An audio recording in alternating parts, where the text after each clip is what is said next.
How to enable or disable Wi-Fi Verbose Logging on the Samsung Galaxy S24 series. First, tap on the home button to return back to the home screen. And from the home screen, swipe down at the top. Then in the quick settings panel, tap on the settings icon.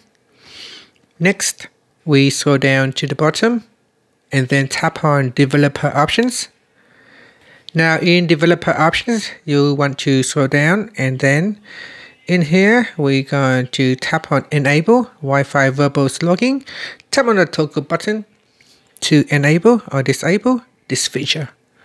And here's the increase Wi-Fi logging level, show per SSID RSSI in Wi-Fi picker. And that's it.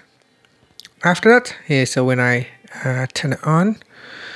And if I go into settings, let's see what happens. So go into connections and tap on Wi-Fi.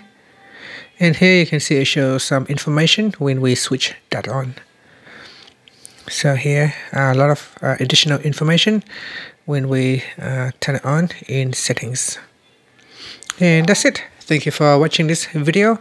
Please like and subscribe to my channel for more videos.